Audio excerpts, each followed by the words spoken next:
আমি জানি আপনি গিয়ে যদি খুড়োমশাইকে বলেন তাহলে উনি আপনার কথা শুনবেন, কিন্তু এই দায়িত্ব তো আমি নিজের থেকে পালন করতে চেয়েছি। আমার উপর তো কেউ চাপিয়ে দেয়নি। নাটোরের প্রজাও তো আমার সন্তান, তাই এই দায়িত্ব আমায় পালন করতে দিন মা, পালন করতে দিন। যাইতে দাও, যাইতে দাও। ওই কথায় বলে না, পিপিলিকার ডানা গজায় মরিবার জন্যই। আরে মাইয়া মানুষের বারবারণ তো হয়, এও মরিবার জন্যই। পিসিমা, এই কথাখানা আপনি ভালোভাবেও বলতে পারতেন।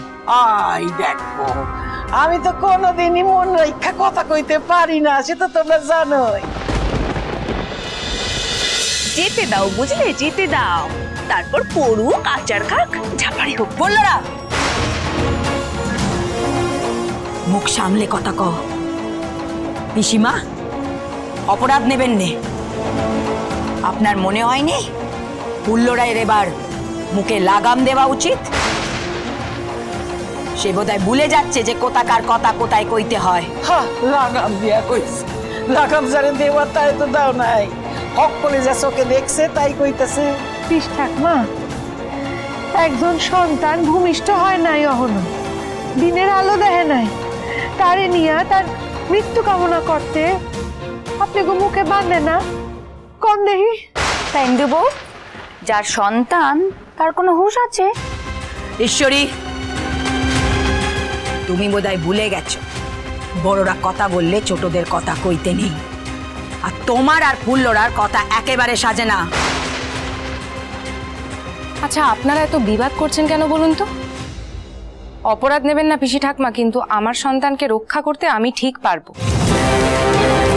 আফসোস শুধু একটাই যে সেদিন আমি যদি যুদ্ধক্ষেত্রে উপস্থিত থাকতাম, আমার মহারাজকেও আমি সঠিকভাবে রক্ষা করতাম।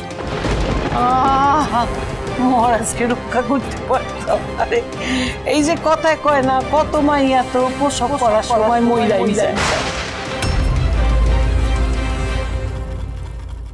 তো এই হ্যাঁ না, তোমারও যদি মানে যাই। পিসিমা, আপনার এই কথা কইতে একবারও মুখে আটকাচ্ছে না? তখন থেকে আপনি অলক্ষণে কথা কয়ে যাচ্ছেন। ও মা, তো এতে নতুন কথার কি আছে শুনে? না মানে আমাদের এখানে এরকম ঘটনা তো ঘটেই থাকে, তার উপর আবার বেদবা, সাত কানাও দিতে পারবো না পিসি ঠাকমা। আহারে বেচারা।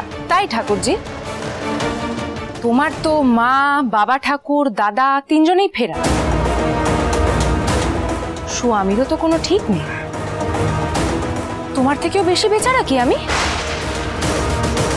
অবশ্য তুমি বোধহয় জানো না যে অচিরেই তুমি আরো বেশি বেচারা হতে চলেছ।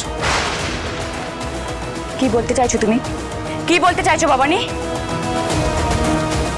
খবরদার, তুমি কিন্তু ওদের কোনো ক্ষতি করবে না।